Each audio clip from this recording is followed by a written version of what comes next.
Hi everyone, this is Stuart with the Solomon Law Group, and in today's video, we're going to talk about how you may be able to get your ignition interlock device removed early if you've been convicted of a DUI in Arizona.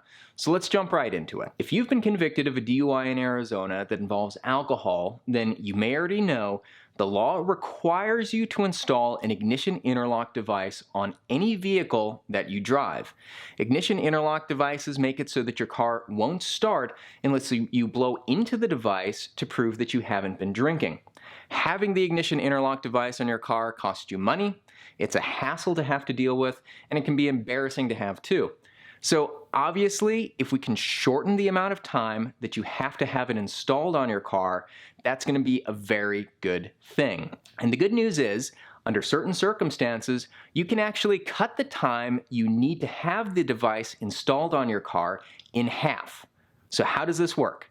Well, if you've been convicted of a regular DUI, meaning that your BAC was under a .15, and if this was your first DUI offense, then typically you're going to be required to install the ignition interlock on your car for a period of 12 months. However, thanks to a law that was passed in Arizona in 2012, you can actually get that 12-month period reduced to 6 months if you meet certain eligibility requirements.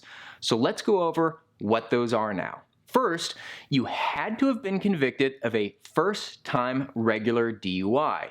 If you've been convicted of an extreme DUI or a super extreme DUI, meaning that your BAC was over a .15, or if this wasn't your first DUI conviction, then you won't be eligible to participate in this program. Second, you must have successfully completed 16 hours of alcohol classes. Third, you must have maintained the ignition interlock device in your car for at least 6 months. Fourth, you must not have attempted to drive your car with an alcohol concentration of a .08 or greater 2 or more times while the ignition interlock device is installed in your car.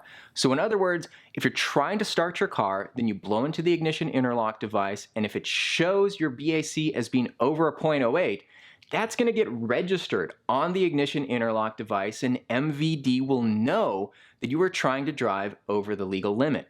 And if you do that at least twice, then you're not going to be eligible for early termination. Fifth, your DUI conviction must not have involved a car accident that caused physical injury or property damage. So if when you were arrested for your DUI, there was another car involved or somebody got hurt, that will likely mean you have to complete the full 12 months. And finally, your ignition interlock provider must have given MVD proof of all the necessary compliance information for your device.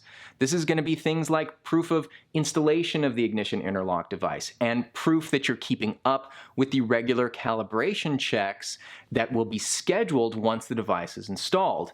Also, MVD has to have proof that you completed your alcohol screening and education program. In other words, if MVD doesn't know about it, it may well have not happened. So you want to make sure that MVD has proof that you completed all the necessary requirements.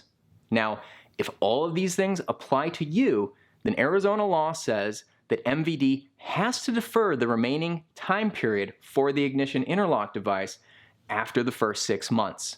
The best way to find out if you're eligible for this is to call up MVD or to call one of the third-party MVD providers in Arizona and let them know your situation to see what can be done to get the early termination on your device. I hope this information's been helpful, and if it has, don't forget to give this video a like, and I'll see you in the next video.